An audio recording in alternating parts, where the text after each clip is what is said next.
प्रगति सचमुच कैसी होती है? कल्पना करें कि आपके सामने मेज़ पर बर्फ का एक क्यूब रखा है। कमरा इतना ठंडा है कि आपको अपनी छोड़ी हुई सांस हवा में दिखाई दे रही है। इस समय तापमान 25 डिग्री है। धीरे धीरे कमरे का तापमान बढ़ने लगता है। 26 डिग्री, 27 डिग्री, 28 डिग्री। बर्फ का क्यूब अब भी टेबल पर उसी तरह रखा हुआ है और कोई परिवर्तन नजर नहीं आता। 29 डिग्री, 30 डिग्री, 31 डिग्री। अब भी कुछ नहीं बदलता है। फिर 32 डिग्री। आपकी आदतें आपके पक्ष में या आपके खिलाफ चक्रवृद्धि परिणाम दे सकती है। सकारात्मक चक्रवृद्धि उत्पादकता चक्रवृद्धि होती है। किसी दिन एक अतिरिक्त काम पूरा करना बहुत छोटी चीज़ है, लेकिन अगर आप हर दिन ऐसा करते हैं तो आपके पूरे करियर में यह बहुत महत्वपूर्ण लाभ पहुंचाती है।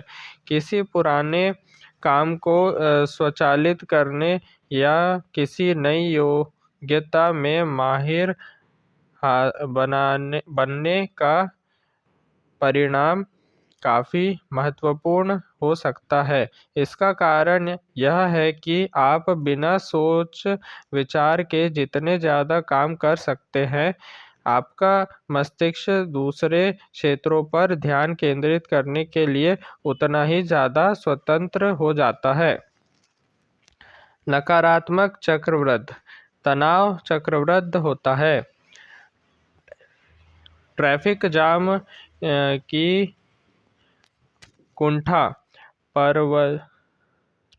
परवरिश की जिम्मेदारियों का बोझ, महीना पूरा करने की चिंता, हाई ब्लड प्रेशर का तनाव के ये सारे कारण ऐसे हैं कि अकेले में और शुरुआत में आप उन्हें दूर कर सकते हैं, लेकिन अगर वे बरसों तक चलते रहे तो छोटे छोटे तनाव चक्रवृद्धि होकर गंभीर बीमारियों में बदल सकते हैं। अब ये सकारात्मक चक्रवृद्धि ज्ञान चक्रवृद्धि होता है। एक नया विचार सीखने से आप जीनियस नहीं बनते हैं, लेकिन हर दिन एक नया विचार सीखने और आजीवन सीखने के प्रति समर्पण से आपका कायाकल्प हो जाता है। यही नहीं, आप जो पुस्तक पढ़ते हैं वह आपको एक नए विचार तो सिखाती ही है, साथ ही पुराने विचारों के बारे में सोचने के अलग अलग मार्ग भी खोल देती है। जैसे वॉरेन बफेट ने कहा है, ज्ञान इसी तरह काम करता है, चक्रवृद्धि ब्याज की तरह ही यह भी बढ़ता जाता है। नकारात्मक चक्रवृद्धि नकारात्मक विचार चक्रवृद्धि होते हैं। आप युद्ध को जितना ज़्यादा अयोग्य मूर्ख नहीं आप खुद को जितना ज़्यादा अयोग्य, मूर्ख या बदसूरत मानते हैं, आप अपने जीवन की उसी तरह व्याख्या करने की आदत डाल लेते हैं। आप एक नकारात्मक वैचारिक चक्र में फंस जाते हैं। यही दूसरों के बारे में सोचने पर भी लागू होता है। जब आप लोगों को गुस्सैल, अन्यायी या स्वार्थी देखने की आदत डाल लेते हैं तो आपको ऐसे लोग हर जगह दिखाई देते हैं। सकारात्मक चक्रवृद्धि संबंध चक्रवृद्ध होते हैं। लोग आपके व्यवहार को प्रतिबिंबित करते हैं। आप दूसरों की जितनी ज़्यादा मदद करते हैं, दूसरे भी आपकी उतनी ही ज़्यादा मदद करना चाहेंगे। हर संपर्क के दौरान थोड़ा ज़्यादा अच्छा बने, क्योंकि इससे आगे चलकर आप व्यापक और शक्तिशाली संबंधों का नेटवर्क बना सकते हैं। नकारात्मक वृद्धि। अच्छा, चक्रवृद्धि, नकारात्मक चक्रवृद्धि। आक्रोश चक्रवृद्धि होता है। दंगे, विद्रोह और जन आंदोलन शायद ही कभी किसी अकेली घटना की वजह से होते हैं। इसे ब्याज, छुटपुट आघात और दैनिक क्षोभ की एक लंबी श्रृंखला धीरे धीरे कई गुना होती रहती है, और फिर वह समय आता है जब एक घटना तराजू के पलड़े को झुका देती है और आक्रोश जंगल की आग की तरह फैल जाता है। अचानक बर्फ पिघलने लगती है, पहले की तरह। अच्छा, एक मिनट। ये यहाँ पे प्रगति सचमुच कैसी, ये बर्फ की मतलब ये तापमान बढ़ाते गए। यहाँ पे फिर 32 डिग्री हुआ था, फिर ये टेबल वेबल पढ़ लिए थे हमने, यहाँ से फिर कंटिन्यू है।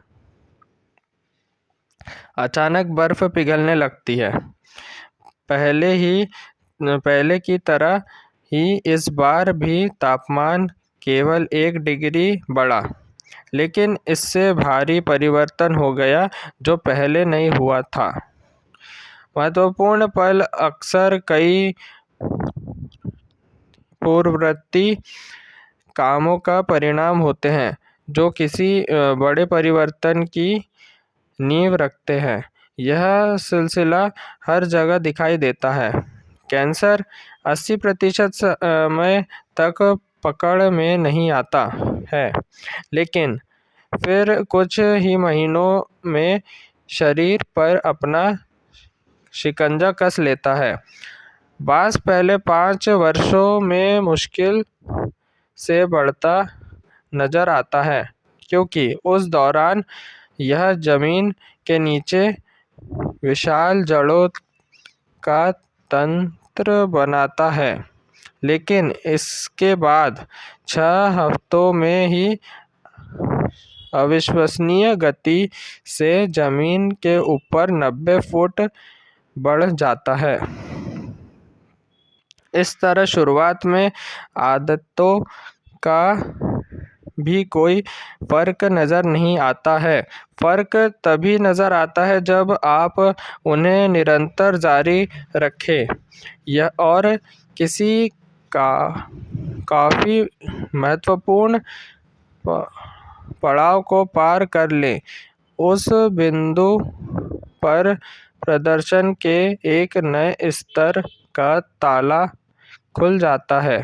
किसी भी अभियान की शुरुआती और मध्यम अवस्थाओं में प्रायः निराशा की घाटी होती है। आप जब कोई आदत शुरू करते हैं तो आपको उम्मीद होती है कि प्रगति दिखेगी, लेकिन जब कुछ दिनों, हफ्तों या महीनों में कोई गति नहीं दिखती है तो आप कुंठित हो जाते हैं।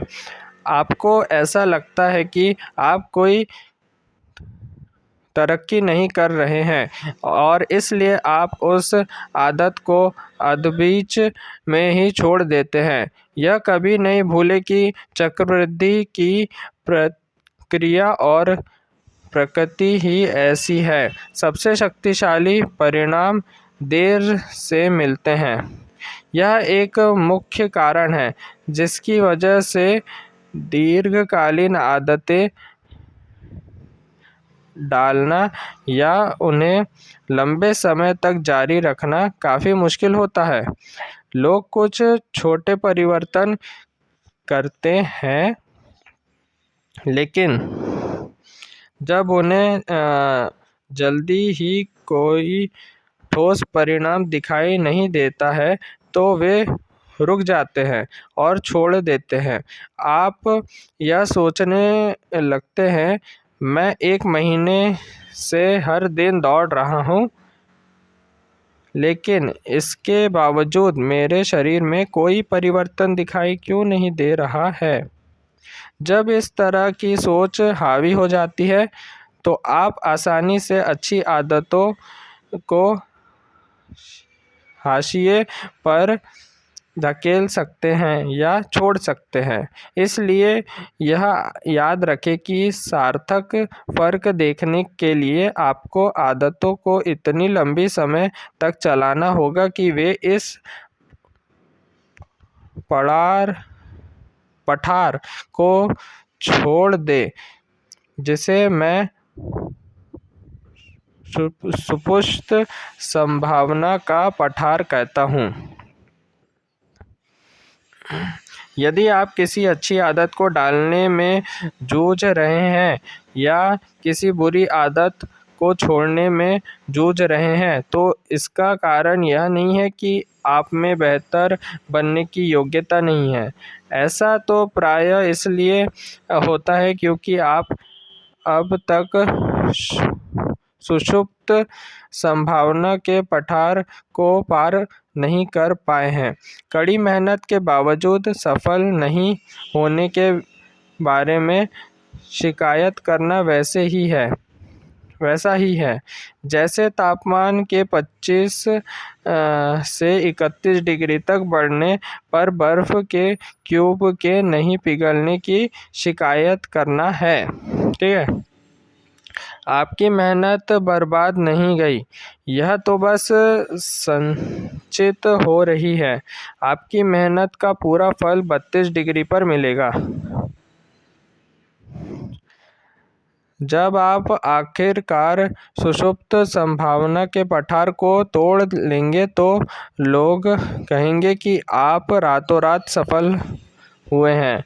बाहरी संसार को सिर्फ सबसे नाटकीय घटना या अंतिम परिणाम ही दिखता है। ठीक है, यहाँ फिर से, बाहरी संसार को सिर्फ सबसे नाटकीय घटना या अंतिम परिणाम ही दिखता है।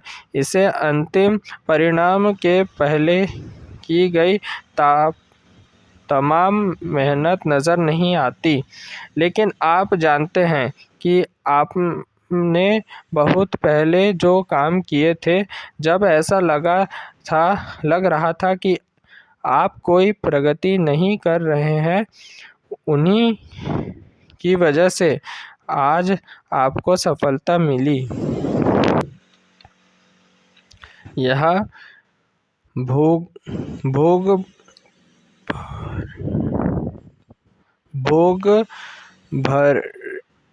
भीर्य दबाव जैसा होता है, यानी कि अर्थ के अंदर होने वाला, और अर्थ के अंदर बीच में जो होता है भोग भीर्य दबाव जैसा होता है। 2 टेक्टोनिक प्लेट लाखों करोड़ों सालों तक एक दूसरे से रगड़ खाती रहती हैं और तनाव धीरे धीरे बढ़ता रहता है।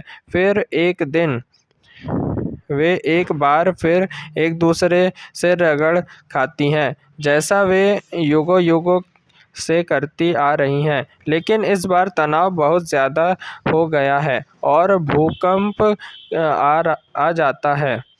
परिवर्तन में बरसों लग सकते हैं और इसके बाद यह एक पल में घटित हो जाता है और सबको दिखाई देने लगता है। महारत हासिल करने के लिए धैर्य की ज़रूरत होती है। The fan Antonio Spurs NBA के इतिहास की सबसे सफल टीम में से एक है।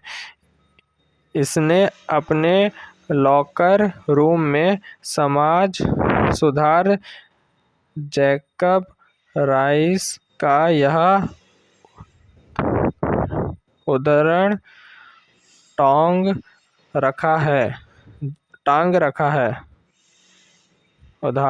रखा है।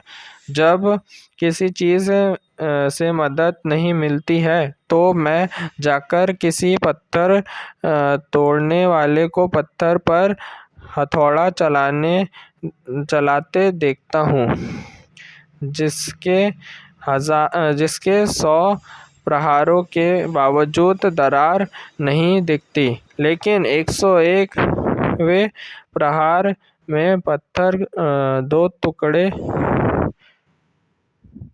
हो जाता है। और मैं जानता हूँ कि यह आखिरी प्रहार से नहीं टूटा था, बल्कि उन सब प्रहारों की वजह से टूटा था जो इससे पहले किए गए थे। सुषुप्त संभावना का पठार।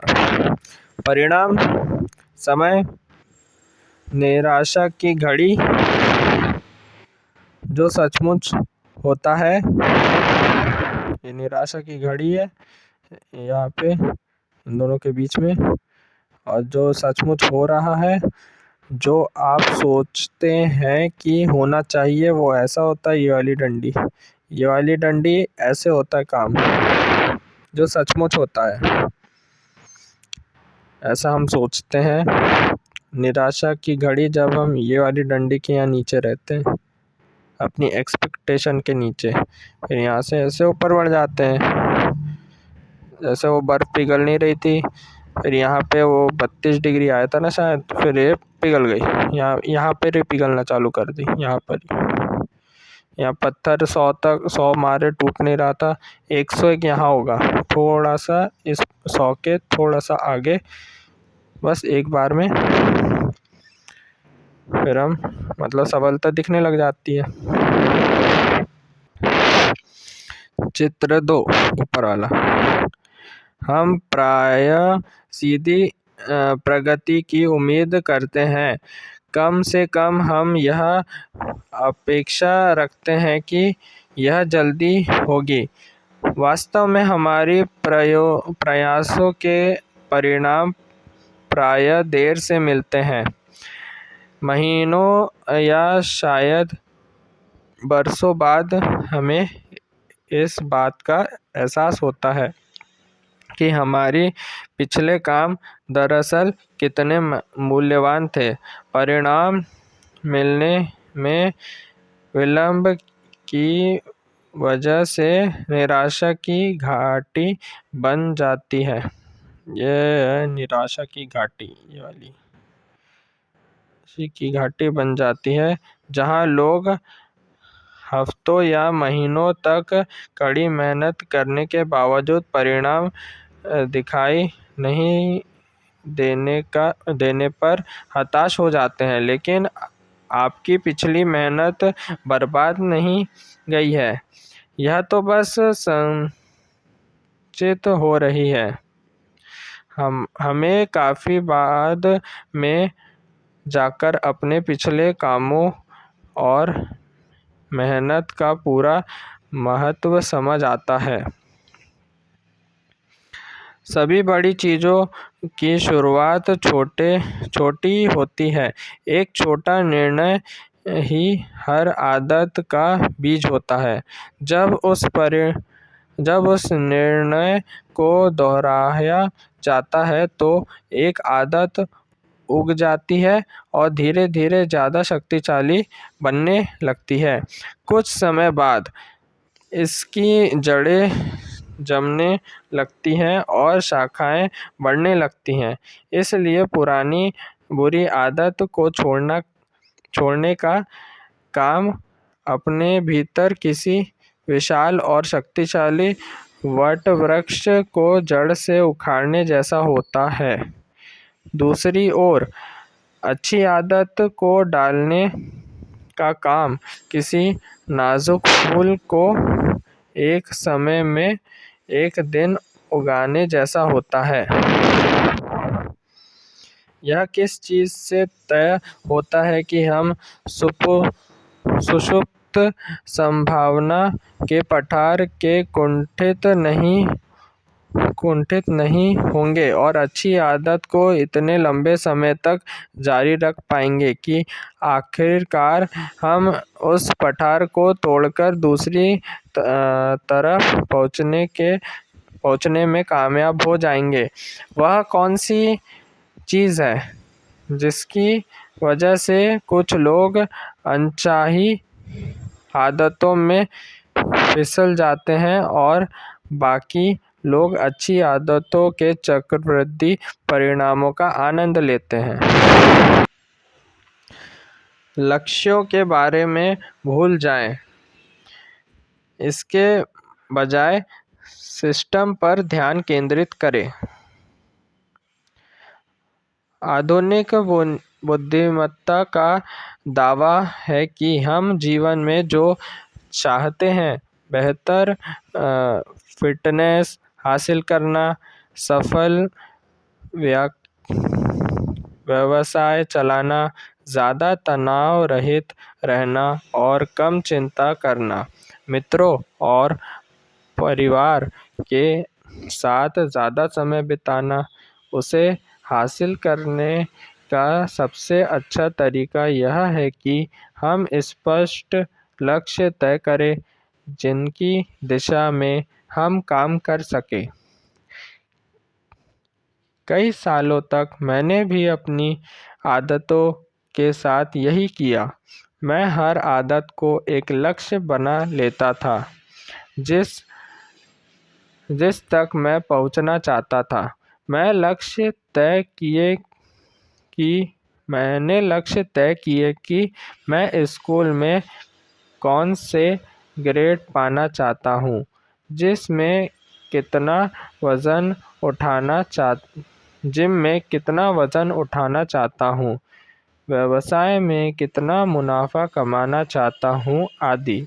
मैं कुछ लक्ष्यों तक पहुँचने में सफल हुआ, लेकिन ज़्यादातर में असफल रहा।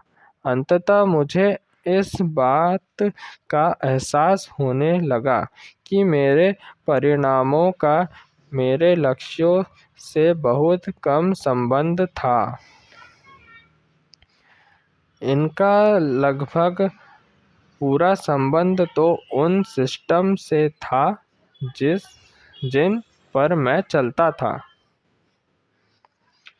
सिस्टम और लक्ष्यों में क्या अंतर है?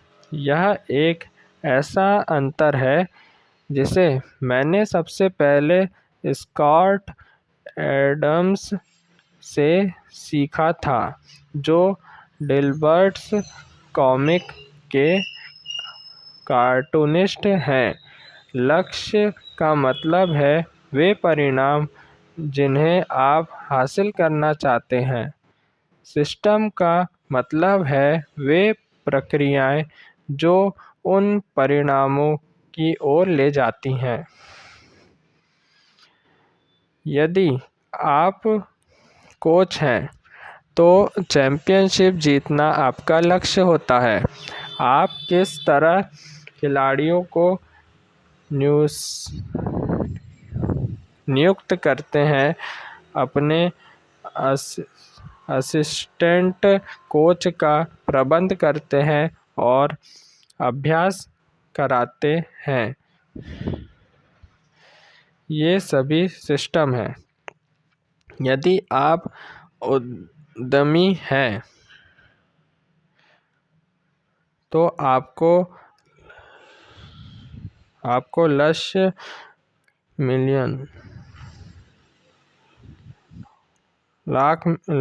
मिलियन का व्यवसाय बनाना हो सकता है। लाख होना चाहिए। आपका सिस्टम यह है कि आप अपने प्रोडक्ट्स संबंधी विचारों का परीक्षण कैसे करते हैं, कर्मचारियों को कैसे नियुक्त करते हैं और विज्ञापन अभियान कैसे चलाते हैं। अगर आप संगीतकार हैं तो आपका लक्ष्य एक नई धुन बजाना हो सकता है। आपका सिस्टम यह है कि आप कितनी ज़्यादा बार अभ्यास करते हैं, आप मुश्किल टुकड़ों को कैसे तोड़ते और संभालते हैं और अपने प्रशिक्षक से कैसे फीडबैक लेते हैं।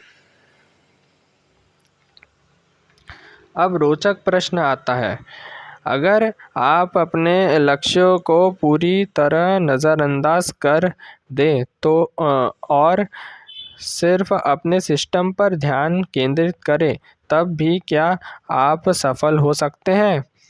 मिसाल के तौर पर, अगर आप बास्केटबॉल कोच हो और चैंपियनशिप जीतने के अपने लक्ष्य को नज़रअंदाज करके सिर्फ इस पर ध्यान केंद्रित करें कि आपकी टीम अभ्यास में हर दिन क्या करती है, तब भी क्या आपको परिणाम मिलेगा?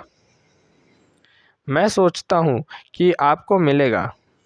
किसी भी खेल में लक्ष्य सर्वश्रेष्ठ स्कोर के साथ मैच खत्म करना है, लेकिन यह महत्वपूर्ण होगा कि पूरे मैच में आप सिर्फ स्कोर कार्ड को ही घूरते रहें। सचमुच जीतने का एकमात्र तरीका यह है कि आप हर दिन बेहतर बनने पर ध्यान केंद्रित करें।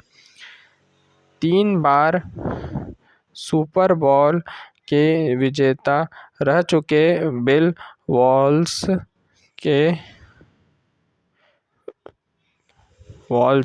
के शब्दों में, स्कोर अपनी परवाह खुद पर लेता है। यही जीवन के अन्य क्षेत्रों के बारे में सच है। अगर आप बेहतर परिणाम चाहते हैं तो लक्ष्य तय करने के बारे में भूल जाएं। इसके बजाय अपने सिस्टम पर ध्यान केंद्रित करें। मेरी बात का क्या मतलब है? क्या लक्ष्य बिल्कुल ही अनुपयोगी है? जाहिर है, ऐसी बात नहीं है। लक्ष्य दिशा तय करने के मामले में अच्छे होते हैं, लेकिन जहाँ प्रगति की बात आती है, सिस्टम सर्वश्रेष्ठ होते हैं। अगर आप अपने लक्ष्यों के बारे में ज़्यादा से ज़्यादा सोचें और अपने सिस्टम बनाने में पर्याप्त समय नहीं लगाएंगे तो कई समस्याएं खड़ी हो जाती हैं।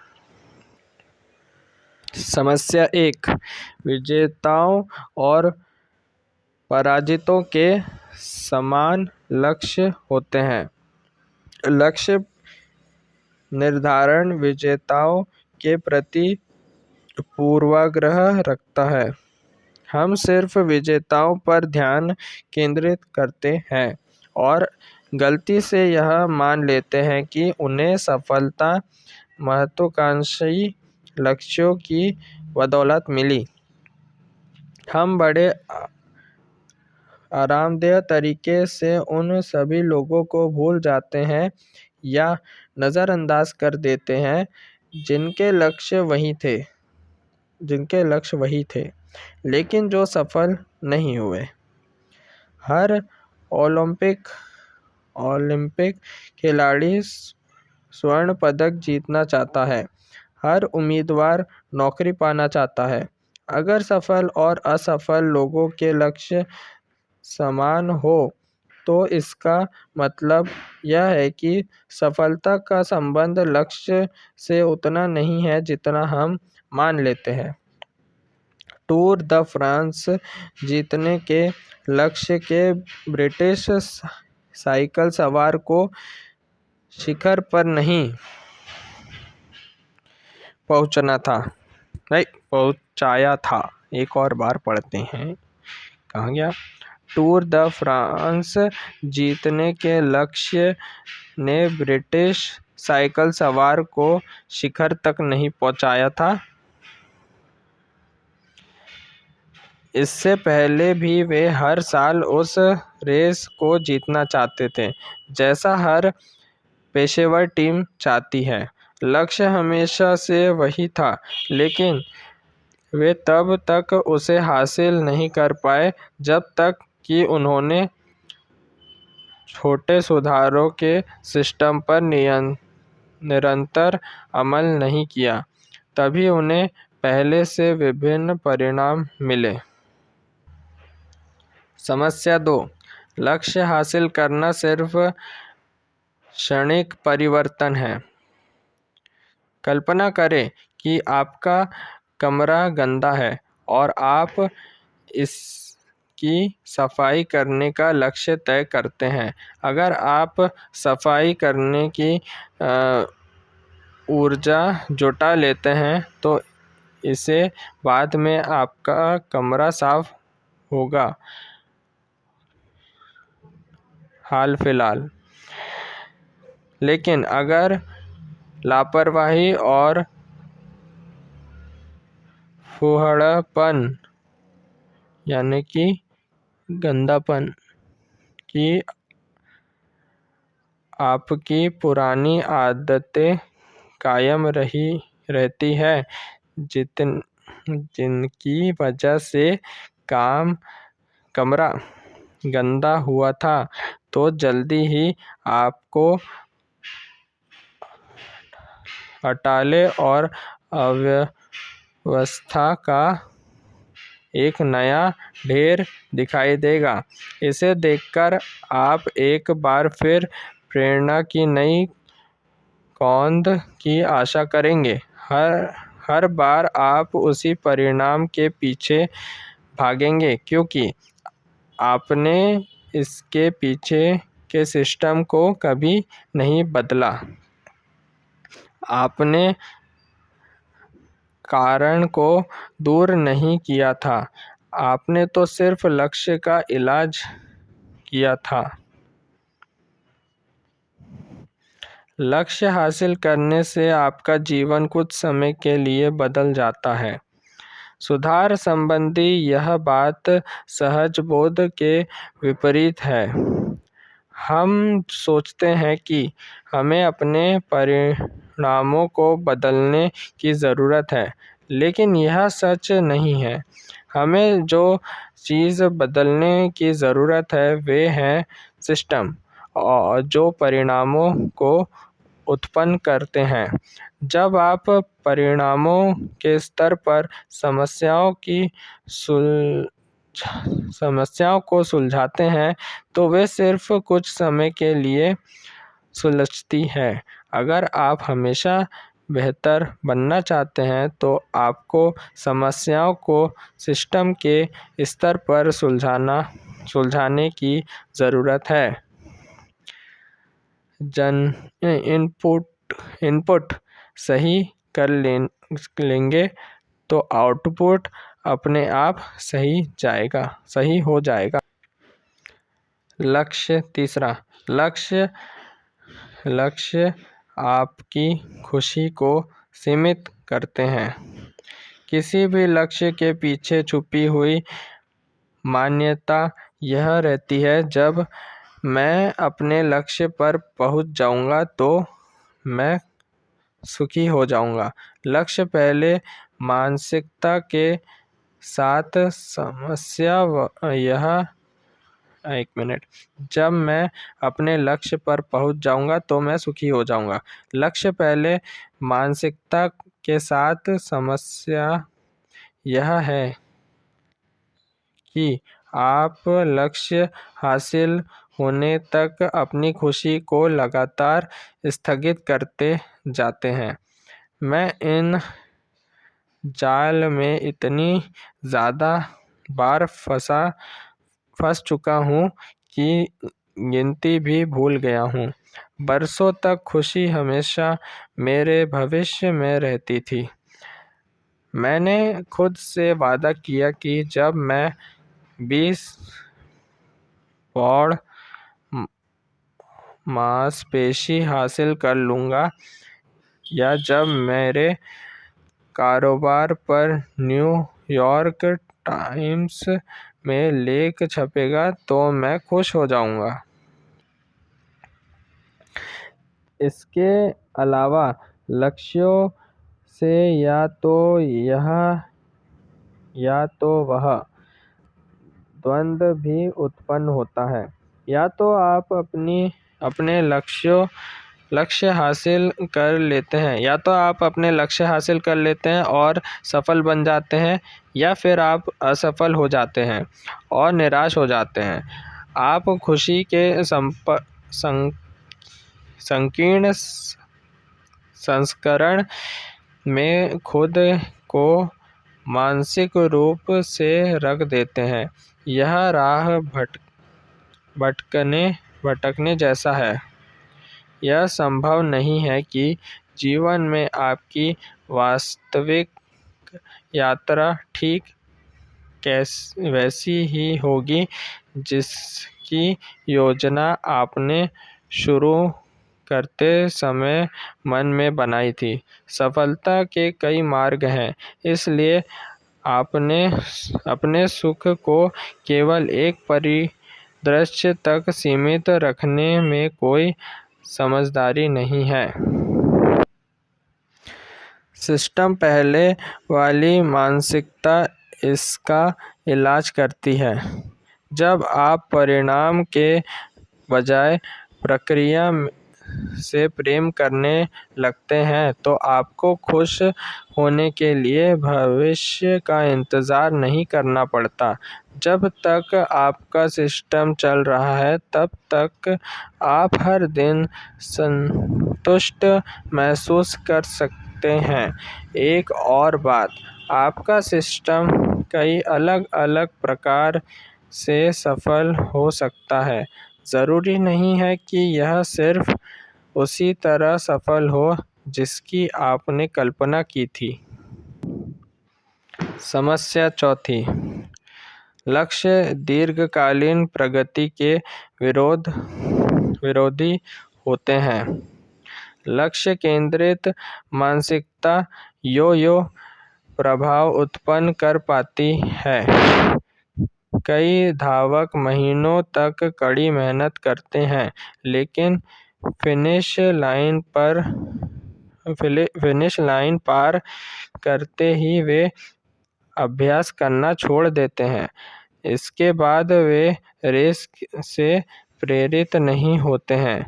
जब आपकी सारी कड़ी मेहनत किसी खास लक्ष्य पर केंद्रित होती है तो उसे हासिल करने के बाद आपकी प्रेरणा भी खत्म हो जाती है। इसलिए कई लोग लक्ष्य हासिल करने के बाद अपनी पुरानी आदतों की तरफ लौट जाते हैं।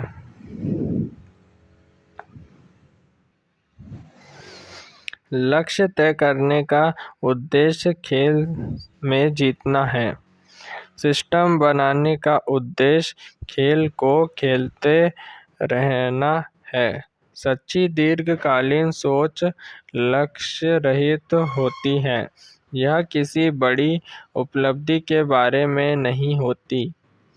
यह अंतहीन संशोधन और सतत सुधार का चक्र होती है जो लगातार चलता रहता है। इसमें आपकी प्रगति इस बात से तय होती है कि आप प्रक्रिया के प्रति कितना समर्पित हैं। छोटी-छोटी आदतों का सिस्टम। यदि आपको अपनी आदतें बदलने में मुश्किल आ रही है तो समस्या आप में नहीं है, समस्या तो आपके सिस्टम में है।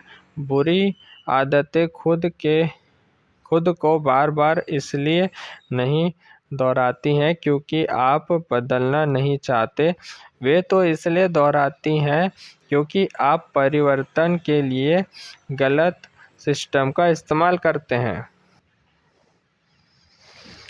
ध्यान रहे, आप अपने लक्ष्यों के स्तर तक ऊपर नहीं उठते हैं, आप तो अपने सिस्टम के स्तर पर नीचे गिरते हैं। किसी एक लक्ष्य के बजाय पूरे सिस्टम पर ध्यान केंद्रित करना इस पुस्तक की बुनियादी विषय वस्तु है। यह एटॉमिक शब्द के ज़्यादा गहरे अर्थों में से एक भी है। अब तक शायद आपको एहसास हो गया होगा कि एटॉमिक हैबिट का मतलब है छोटे परिवर्तन, आंशिक लाभ, 1% का सुधार। लेकिन हर पुरानी छोटी आदत को एटॉमिक आदत नहीं कहा जा सकता। एटॉमिक हैबिट तो वे छोटी छोटी आदतें हैं जो किसी ज़्यादा बड़े सिस्टम का हिस्सा है। जिस तरह परमाणु अणुओं की ईंटें हैं, उसी तरह एटॉमिक आदतें भी उल्लेखनीय परिणामों की ईंटें हैं।